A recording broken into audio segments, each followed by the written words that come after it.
अस्सलामुअलैकुम my social media family. उम्मीद करती हूँ कि आप सब लोग हिफ्ज़ व अमान से होंगे, खुशबाश होंगे। तो जनाब, आज का धमाकेदार वीडियो जो है, बहुत सारी खबरें हैं। चंद एक खबरें सिर्फ आप थंबनेल पे देख सकते हैं कि मैंने किस बारे में डिस्कशन किया है, लेकिन जब आप वीडियो देखते हैं तो आप फिर मुझे शाबाश भी देते हैं। आपका बहुत बहुत शुक्रिया, आपकी मोहब्बतों का शुक्रिया कि मैं इतने सारे सबूत जो है वो आपकी खिदमत में पेश करती हूँ। जनाब, आज जो मैंने आपके साथ खबरें शेयर करनी है, उसमें सबसे पहले मैंने आपको बताना है कि एक खबर चल रही है कि बुशरा बीबी के कमरे से खुफिया आलात निकले और कैमरे की आंख ने क्या कुछ महफूज किया है, उसके बारे में भी आज मैंने आपको बताना और दिखाना है। एक एक्टर हैं जो कि अहले यूथ हैं, इमरान दार हैं, उन्होंने बहुत ही घिनौना इल्जाम लगाया है नून लीग के ऊपर। उसका कच्चा छठा भी आज मैंने आपके सामने रखना है। शहबाज गिल के ऊपर बहुत बड़ा इल्जाम लगाया है एंकर इमरान रियाज खान और उनके वकील ने मुबैना तौर पे कि उन्होंने इमरान खान के घर पे चोरी की है, डाका डाला है और पीटीआई वर्सेस पीटीआई हो गया है। ये झगड़ा क्यों हुआ, शहबाज गिल ने क्या चीज चोरी की है और ये अब आकर उनके ऊपर क्यों इंकशाफ हुआ है, इस सब के बारे में भी आपको मैंने बताना है। इसके अलावा मैंने आपको बताना है कि राय खुरक नाम का वो जो सहाफी है जिसने जाली बैलेट पेपर्स दिखाए थे, उसके बारे में सारा कच्चा चट्ठा सामने आ गया है और कमिश्नर रावलपिंडी का भी कच्चा चट्ठा सामने आ गया है। इन्वेस्टिगेशन भी सामने आ गई और उनके पीछे छुपा हुआ स्पॉन्सर भी सामने आ गया है। उसके बारे में भी कुछ तफसीलात से आपको आगाह करना है। और इसके अलावा और भी बहुत सारी खबरें हैं।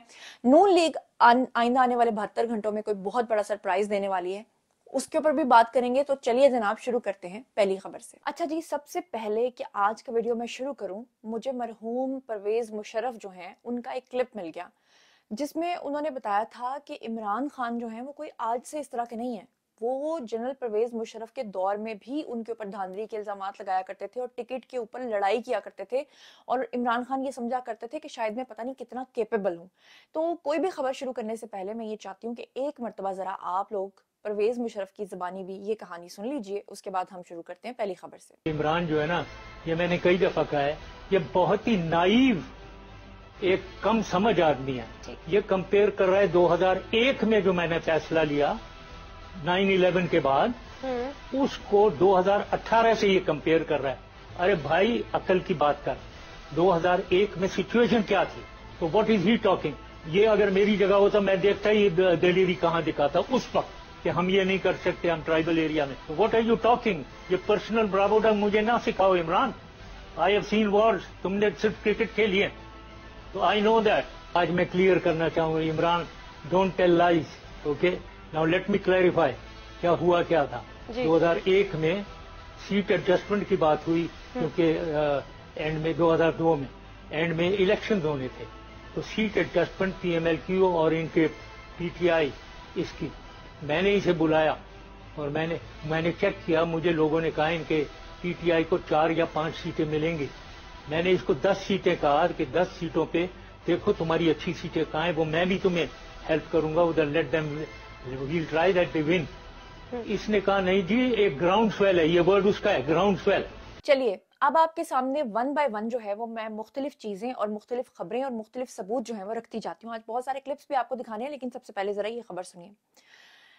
अब तक ये खबर आ रही है कि पीटीआई की रीकाउंटिंग, जिसका वो बार बार आपको पता है कि शोर डाल रहे हैं और कह रहे हैं कि जी रीकाउंटिंग होनी चाहिए, रीकाउंटिंग होनी चाहिए। तो पीटीआई की अब तक रीकाउंटिंग में अपनी ही जीती हुई 5 नशिस्तें हार चुकी है। यानी जहां जहां पर उन्होंने रीकाउंटिंग का मुतालबा किया था, उनकी इज्जत रह गई थी, लेकिन उसके बावजूद वहां पर जब रीकाउंटिंग की गई तो पता चला कि पीटीआई वहां से बुरे तरीके से हार रही है। जिससे ये बात पता चल रही है कि मैंने आपको काफी दिन पहले भी कहा था कि खैबर पख्तूनख्वा के अंदर और इधर उधर हमारी जो एजेंसीज हैं वो इस चीज की तहकीकात कर रही हैं कि ये कौन से लोग हैं जिन्होंने मिलकर इस तरह के काम किए हैं, जिससे आरओज की जो डैश है वो सामने आ रही हैं। लेकिन अब की बार जब पीटीआई अपनी 5 नशिस्तों को हार गई है, तो मेरा सवाल ये है कि हामिद मीर कहाँ है? अब की बार इरशाद भट्टी कहाँ है? काशिफ मोहतरम जो है वो कहाँ है? उनकी जो मिसेज हैं जी, महर बुखारी, वो कहाँ है? ARY कहाँ है? आज जो शोर डालने वाले लोग हैं वो सारे कहाँ हैं? अब वो क्यों मर गए हैं और उन्होंने आपको ये खबर क्यों नहीं दी है? और बात सिर्फ इतनी नहीं है कि पीटीआई वाले जो हैं वो किधर मर गए हैं या उनके सपोर्टर्स कहाँ मर गए हैं। सवाल ये पैदा होता है कि नून लीग का सोशल मीडिया कहाँ है? वो क्यों नहीं इस तरह से शोर डालते? वो क्यों नहीं आपको बता रहे कि 5 नशिस्तें ये हार गई हैं? तो हम जैसे वॉलंटियर लोग हैं जो आप लोगों को सच्चाई बताते हैं, क्योंकि हमारा काम है जी आपको आकर सही खबर देना। बहरहाल यहाँ पर मैं आपको एक और खबर दे देती हूँ कि जराये के मुताबिक पाकिस्तान के तमाम सिक्योरिटी इदारे हर चीज के ऊपर नजर रखे हुए हैं। बहुत बुरा रिएक्शन आने वाला है, लेकिन अभी तक रिएक्शन आया क्यों नहीं है? रिएक्शन इसलिए नहीं आया कि इंतजार किया जा रहा है कि जो नई हुकूमत है वो बन जाए, और जब नई हुकूमत बन जाएगी और आलमी दुनिया के सामने साफ शफाफ तरीके से हर चीज हो जाएगी, तो उसके बाद फिर अपनी ताकत जो है वो हर जगह पर दिखाई जाएगी। ये मैंने आपको पहले ही ब्रेकिंग न्यूज दे दी है। अच्छा जी, अब प्रोपेगेंडा जो है ना, वो वही बात है कि गंद इस हद तक फैल गया है कि उस गंद को, एक को आप साफ करते हो तो दूसरा डाल दिया जाता है, दूसरे को आप साफ करते हो तो तीसरा डाल दिया जाता है। जैसे कि आपको पता है कि वो जो एक सहाफी है जी, खरल, जिसको खुरक भी कहते हैं, उसको एक खुरक उठी और उसने जाकर जाली बैलेटिंग पेपर्स दिखाना शुरू कर दिए, और पता चला कि ये सारा का सारा प्लांटेड ड्रामा था। उसके अपने चैनल हम न्यूज ने उसको चलाने से इनकार कर दिया। उसके बाद कुछ लोग उसे ARY के पास लेकर गए, उन्होंने भी उसको चलाने से इनकार कर दिया। उसके बाद उसने वो वीडियो जो है वो सोशल मीडिया को दिया, और सोशल मीडिया भी किसको? PTI के सोशल मीडिया को, वहां से उसको वायरल किया गया। उसके बाद आपको पता है वो शख्स जो है वो अंडरग्राउंड हो गया, भाग गया, फिर उसने अपनी वॉल से तमाम चीजें जो है वो डिलीट भी कर दी। अब जनाब, मैं चीजें जो आपके सामने रखने जा रही हूँ वो जरा ये सुनिए कि ये अफवाह जो है PTI की तरफ से उड़ाई गई, क्योंकि ये बंदा डर गया और ये अपने घर में अंडरग्राउंड हो गया, और उसके बाद जो है इल्जाम लगना शुरू हो गया कि ये जो खुरक नाम का सहाफी है जनाब जी, इसको नून लीग ने गायब करवा दिया है। असल में एस्टैब्लिशमेंट का नाम तो अब ले नहीं सकते थे, तो इन्होंने नाम सारा डाल दिया किसके ऊपर जी? इन्होंने नाम डाल दिया जी नून लीग के ऊपर। जबकि मजेदार बात यह है कि स्क्रीन के ऊपर आपको नजर आ रहा होगा, ये सबूत के तौर पे आपको जो है वो मैंने स्क्रीनशॉट प्रोग्राम का शेयर कर लिया है कि जिस वक्त PTI के यूथिये जो हैं वो इस बात की आप लोगों को खबर दे रहे थे कि उसको अगवा कर लिया गया है, वो भी नून लीग की तरफ से, उस वक्त वो हम टीवी के ऊपर लाइव शो कर रहा था, जिसका स्क्रीनशॉट मैं आपको दिखा रही हूँ। तो मतलब अब आपको अंदाजा हो रहा है कि हमारा किस दज्जाले असगर के साथ पाला पड़ा है। अच्छा जी, अब जनाब जो खबर आपके साथ शेयर करने जा रही हूँ ना, वो जरा गौर से आप सुनिएगा। ये एक एक्टर है, स्क्रीन के ऊपर आपने इनको अपने बचपन में कभी देखा होगा। वैसे काफी ज्यादा यंग दिखाई देते हैं, लेकिन विकिपीडिया के अकॉर्डिंगली इनकी एज अभी 58 ईयर्स है, यानी कि ये 60 साल के होने वाले हैं, लेकिन ये बिल्कुल भी नहीं लगते, 40s में लगते हैं। काफी अर्सा पहले ये काम छोड़ चुके हैं, अब अचानक से इनकी तरफ लोगों की तोपों का रुख हो गया है। वो क्यों? क्योंकि इन्होंने एक बड़ा मुतनाज़े किस्म का ट्वीट किया। मोहतरम लिखते हैं कि एक नून लीगी सपोर्टर ने अपने बेटे से कहा कि नवाज शरीफ जैसे कामयाब बनो। अगले ही हफ्ते बेटा घर और घर का सारा सामान बेचकर मुल्क से फरार हो गया। ये इन्होंने बात लगाई है किसको जी? नून लीग को, कि दरअसल आपको पता है कि आ जाके PTI वालों के पास सिवाय इसके और कोई बात नहीं है कि जनाब जी जो नवाज शरीफ लोग हैं वो जी चोर हैं। अब जनाब इनके ऊपर इतनी ज्यादा छतरोल हो रही है कि हर बंदा इस बंदे के बारे में बात कर रहा है कि बिना किसी सबूत के इमरान खान का और उनकी पार्टी के जो वो खुद कल्ट और उनके पीछे जो कल्ट फॉलोइंग है, ये सारे के सारे बिना किसी सबूत के किसी भी इज्जतदार की पगड़ी को उछालना शुरू कर देते हैं। अब जब मैंने इनके बारे में सर्च करना शुरू किया, तो ये डेली टाइम्स के मुताबिक मुझे जो इनकी डिटेल मिली वो सुन के और पढ़ के मैं बड़ी हैरान हुई।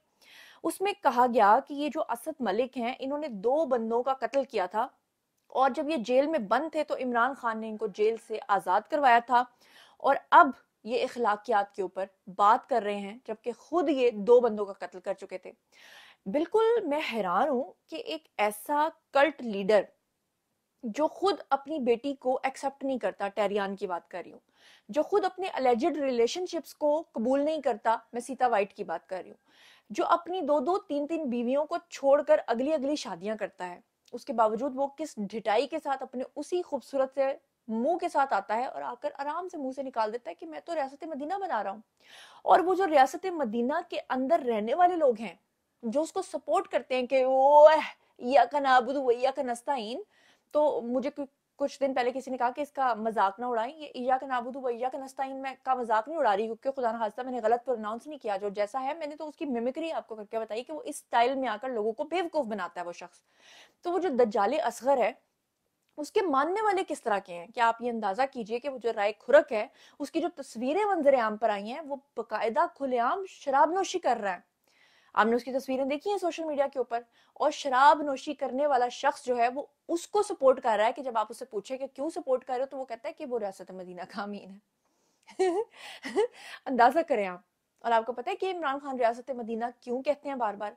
रियासत मदीना इसलिए नहीं कहते कि कोई मजहबी रियासत कायम करनी है, बल्कि वो उस रियासत मदीना की बात करते हैं जहां पर यहूदियों को अमान मिली थी। वो एक मदीना ही एक अमन का शहर बनाया था जहां पे मुआहदा हुआ था यहूदियों के साथ कि यहाँ पर आप इजीली रह सकते हैं। अब आपको समझ आइए, बीवी भी यहूदी और आगे यहूदियों वाला मामलात भी। अच्छा, अब आपको एक और बड़ी मजेदार खबर देती हूँ। आपको पता है कि इमरान खान की जो पार्टी है उसमें कभी बैरिस्टर सैफ सामने आते हैं, कभी बैरिस्टर गोहर सामने आते हैं, और वो आकर एक ही बात करते हैं और वो कहते हैं कि जी हमारे साथ धांधली हुई है। बैरिस्टर सैफ के मुताबिक वो कहते हैं कि जी हमारी 180 सीटें हैं, हम इससे कम पे कॉम्प्रोमाइज नहीं करेंगे, हमारे पास फॉर्म 45 हैं जो कि आपको पता है कि जाली निकले। जबकि बैरिस्टर गोहर ये कहते हैं कि जनाब हमारी 150 सीटें हैं और हम इससे कम पे कॉम्प्रोमाइज नहीं करेंगे। और जब उनसे कहा गया कि ठीक है जी आपके पास तमाम सबूत हैं और आपके पास फॉर्म 45 भी हैं और वो फॉर्म 45 जाली और फेक और फोटोशॉप्ड भी निकले हैं, तो आप जो है ना सबके बयाने हल्फी जमा करवाएं। तो मजेदार बात पता क्या है कि 180 का क्लेम करने वाले, 150 का क्लेम करने वालों ने अब तक जो अपने लोगों का बयाने हल्फी जमा करवाया वो पता कितना है? टोटल मिला के 50। अब आप अंदाजा कीजिए कि इनके कॉल और इनके फेल में कितना तजाद होता है। अभी 2-3 दिन पहले की बात है कि इन्हीं का एक कल्ट जो है उसने सुप्रीम कोर्ट के अंदर ये कहा था कि जनाब मुझे बुलाया जाए तो मैं तमाम सबूत दूंगा, और खुद ही एप्लीकेशन जमा करा के वो वहां से भाग भी गया।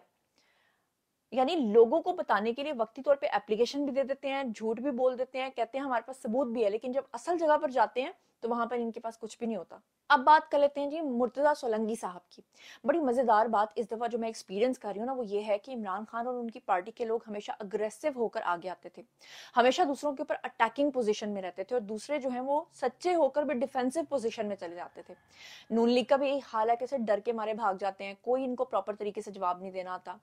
लेकिन अब की बार आप देखें कि राना सनाउल्लाह किस तरह ताबड़तोड़ हमले कर रहे हैं, बदतमीजी करने वाले सहाफियों के नाम ले लेकर बोल रहे हैं। मरियम औरंगजेब को देख लें, उन्होंने 2 दिन पहले प्रेस कॉन्फ्रेंस की, उन्होंने बकायदा चैनल्स के नाम लिए कि आप लोगों ने ये हरकतें की, आप लोगों ने झूठ बोला है, आप लोगों को मैनेज किया जा रहा था। अब मुर्तजा सोलंकी ने बड़ी कमाल की बात की कि उनके पास भी एक यूथिया सहाफी आया, काफी दिनों से उनको तंग कर रहा था और उनको बार बार कह रहा था कि जी आप मुझे इंटरव्यू दें। वो उसको इंटरव्यू नहीं दे रहे थे, भाई अपनी मर्जी है, कोई दे या ना दे। अचानक वो जाता है जी, छापा मारता है और जाके कहता है जी मुझे इंटरव्यू दें। उस पर मुर्तजा सोलंकी जो है वो उसकी अच्छी खासी क्लास लगाते हैं और कहते हैं कि जी मैं आपको इंटरव्यू नहीं दे सकता क्योंकि आप लोगों ने सहाफती इकदार के खिलाफ जाकर गलत रिपोर्टिंग की है। उसके अलावा मुर्तजा सोलंकी को इस बात की भी शिकायत थी बीबीसी से कि इससे पहले भी उन्होंने उनका एक इंटरव्यू लिया, जितने भी उन्होंने जवाब दिए उन सारे जवाबात को एडिट करके कट शॉर्ट करके उसमें से अपनी मर्जी का एक जुमला निकाल के उनको बदनाम करने की कोशिश की, जिसपे दरअसल मुर्तजा सोलंकी जो है इस बात पे भी नाराज थे कि उनसे एक्सक्यूज भी नहीं किया गया। और ये बात मैं एक्सपीरियंस कर चुकी हूँ। आपको याद होगा कि जब 2000 केस को मैं कवर कर रही थी तो जो यूट्यूबर सारा दिन मेरे घर के बाहर खड़े रहते थे और वो उनको मैं देखती थी, मैं उनको अपने घर में बुलाती थी, पानी पिलाती थी, मेरा इंटरव्यू करने के बाद वो लोग जाकर अपनी मर्जी से उसको एडिट करके अपनी मर्जी की बातें जो है वो निकाल कर लोगों को दिखाते थे।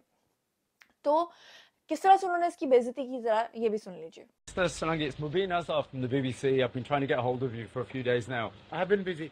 I'm sure you've been very, very busy. I want to ask you about press freedom in Pakistan. Are you worried about the states interfering with journalists? If you want to have, if you want to force me for an interview, I'm not forcing you. As you know, we've been corresponding for many days I now. understand, but we have serious trust deficit with BBC because they have violated. I can assure you, your interview will be treated Well, fairly and accurately. Do you think the military is putting pressure on journalists in Pakistan? I want to show you this picture of a journalist who says he was beaten by someone from the intelligence service. Could you do not act like a paparazzi? I'm asking you, when you look at this, act like a BBC journalist. please don't grab my phone. I'm asking you, then don't when you force me. see an image like that. जी तो आपने देख लिया, सुन लिया। बात यह है कि PTI के प्रोपेगेंडे से निमटना कोई आसान बात नहीं है। इनमें से एक ट्वीट करता है और बकायदा तौर पे उसको फिर रीट्वीट करने का सिलसिला जारी किया जाता है। अगर एक व्लॉग बनाता है तो उसको पूरे पूरे ग्रुप्स के अंदर फैलाया जाता है और उसको इंटरनेशनली जो ओवरसीज हमारे प्यारे यूथी हैं जिन बेचारों को नहीं पता और वो इस्तेमाल हो रहे हैं, वो लोग भी इस चीज में बढ़ चढ़ कर हिस्सा लेते हैं। इन सब ने एक ही ट्वीट किया हुआ है। क्या लिखा है? इस्लामाबाद हाई कोर्ट के जज के घर से खुफिया कैमरे और जासूसी के आलात बरामद होने का इंकशाफ। अब बंदा इनसे पूछे कि बनी गाला में पिंकी पीरनी के बेडरूम के अंदर जो लगे हुए खुफिया कैमराज हैं उसमें भी लतीफ की मौजूदगी जो है वो जाहिर हो गई है। तो फिर अब आप लोग क्या करेंगे? मुझे बताइए, क्या जवाब देंगे आप? यानी कि कोई नई कहानी, कभी कोई नई कहानी। अभी 2-3 दिन पहले बुशरा बीबी की जो बहन है वो सामने आई थी, उन्होंने कहा था बुशरा बीबी को जहर दे दिया गया है। उन्होंने कहा कि वो खाना नहीं खा पा रही हैं, वो ब्रेड को जो है वो पानी के अंदर भिगो भिगो के पीती हैं क्योंकि उनको कोई एसिड दे दिया गया है, कोई जहर दे दिया गया है। कैसा जहर है जिससे बुशरा बीबी भी नहीं मरती। उससे पहले बुशरा बीबी ने कहा था कि इमरान खान को जेल के अंदर जहर दे दिया गया, उससे इमरान खान भी नहीं मरते, वो और हशाश बशाश होते हैं और फिर ये इस तरह के मामलात करते हैं। तो फिर लतीफ ही हो सकता है जो बुशरा बीबी के बेडरूम से निकल सकता है, इसके अलावा तो हम और कुछ नहीं कह सकते। अब मैं आपके सामने राना सनाउल्लाह के बारे में बात करती हूँ कि उन्होंने एक ताजा तरीन ट्वीट किया है और जैसा कि मैंने आपको बताया कि भिगो भिगो के मार रहे हैं जनाब जी, राना सनाउल्लाह छा गए हैं। उन्होंने क्या कहा है जरा मैं आपके सामने रखती हूँ। उन्होंने कहा, dear Hamid Mir, I always respect you and your family and have much regard. उन्होंने कहा मैं हमेशा से आपकी और आपकी फैमिली की बहुत इज्जत की है, but unfortunately you put me and my families lives in danger. लेकिन आपने मुझे और मेरी फैमिली को डेंजर में डाल दिया है, खतरे में डाल दिया है, bye lying about me through fake news, कि मेरे बारे में आपने झूठी और गलत खबरें शेयर की हैं। उन्होंने कहा, आगे पूरा अंग्रेजी में लिखा हुआ है, तर्जुमा करने से पहले बस इतना ही आपको उर्दू में बता देती हूँ कि इसका लुबे लुबाब ये है कि राना सनाउल्लाह ने ये कहा है कि हामिद मीर, आपकी वजह से अगर मेरी जिंदगी को, मेरी फैमिली के घर को कोई भी थ्रेट जो आ रहे हैं, अगर कोई नुकसान पहुंचता है तो उसके जिम्मेदार आप होंगे। जैसा कि आप लोग जानते हैं कि हामिद मीर जिस दिन से इलेक्शंस हुए हैं, पेड बकायदा तौर पे, मुबैना तौर पे जो है इन सबको बदनाम करने पे लगे हुए हैं। इन्होंने राना सनाउल्लाह के ऊपर एक इल्जाम लगाया। राना सनाउल्लाह के बारे में इन्होंने कहा, हामिद मीर ने, कि जनाब मुझसे राना सनाउल्लाह ने पूछा कि ये जो पिछले दिनों बलूचिस्तान के लोग जो हैं वो अपने मिसिंग पर्सन्स के लिए धरने दे रहे थे, तो उनकी आप लिस्ट बना के दें और मुझे बताएं कि किस किस को आप चाहते हैं कि इनको छोड़ दिया जाए। और जब मैंने उनको लिस्ट बना के दी तो उनको जिनको छोड़ना था राना सनाउल्लाह ने मरवा दिया। ये कोई छोटी बात नहीं है। बलूचिस्तान की तरफ से पाकिस्तान के ऊपर हमला हुआ है अभी थोड़े दिन पहले। वहां की वो कल्ट खवातीन यहाँ पर आकर बैठ गई थी इस्लामाबाद के अंदर। वहां से कौम परस्त लोग जो है ना, वो पाकिस्तान के बारे में किस किस तरह की बातें कर रहे हैं। ईरान से पाकिस्तान के ऊपर हमला हुआ है। ऐसे में हामिद मीर जैसे शख्स का इतना बड़ा इल्जाम, इतना घिनौना इल्जाम राना सनाउल्लाह के ऊपर लगाना कोई छोटी बात नहीं है। और मैं चाहती हूँ कि मैं वो आपको क्लिप भी दिखाऊं, आप जरा खुद देख लीजिए। मुझे कहा गया कि लिस्ट दे दें जी, कि जिनको आप चाहते हैं कि रहा कर दिया जाए या कोर्ट में पेश किया जाए। तो मैंने इधर उधर से पूछ पाछ के सिर्फ 50 लोगों की लिस्ट दी, और उस लिस्ट में पॉलिटिकल वर्कर थे या स्टूडेंट्स थे या कोई शायर था या कोई अदीब था। मैंने वो लिस्ट दे दी। जो पिछली हुकूमत के वजीर दाखिला थे राना सनाउल्लाह साहब, वजीर कानून थे अताउल्लाह तारड़ साहब और कुछ दीगर हुकाम, उनको लिस्ट दे दी। लिस्ट दे दी तो इन्होंने जनाब उस लिस्ट में से लोगों को निकाल निकाल के मारना शुरू कर दिया। तो अब आप पे एतबार कौन करे? हामिद मीर साहब ऐसे बयान दें कि वो बयान जो है वो हमारी जान को खतरे में डाल दें। वो एक ऐसी झूठी स्टेटमेंट, मैं आज भी कहता हूं कि जो उन्होंने बात की है कि जी मैंने मिसिंग पर्सन की जो है वो वजीर दाखिला मुझे यानी लिस्ट दी और उसके बाद इन्होंने उन बंदों को जो है वो मारना शुरू कर दिया। अगर कोई लिस्ट मैंने उनसे ली हो, उन्होंने मुझे कोई लिस्ट दी हो, खुदा की कसम जियो के जो सीनियर जो अपना जर्नलिस्ट हैं, साथी हैं, उनकी टीम बना दें, वो बैठ के इंक्वायरी कर ले। अगर वो ये कह देना कि ये लिस्ट कोई उन्होंने मुझे दी है या मैंने ली है, तो मैं सियासत छोड़ दूँ, वरना फिर वो अपनी सजा का या वो खुद तयन करें। यानी हमारी जान को खतरे में डालने वाली बात, और वो भी झूठ, वो लोग करें। यार ये कहाँ की सहाबत की आज़ादी है जी? मुझे आप जी तो जनाब आपने देख लिया ये वीडियो, अब बारी है जी आप लोगों की। आइए कमेंट सेक्शन में और मुझे बताइए कि इन तमाम चीजों के बारे में आप क्या सोचते समझते हैं। जो कुछ भी आप सोचते समझते हैं शेयर कीजिए, पर्सनली जवाब दूंगी। मजीद खबरें, व्लॉग्स, इंटरव्यूज और सियासी तज्जिए जानने के लिए मेरे साथ कनेक्टेड रहना हरगिज मत भूलिएगा। चैनल को सब्सक्राइब कर लीजिएगा। अपना बहुत बहुत ख्याल रखिएगा। अल्लाह निगहबान।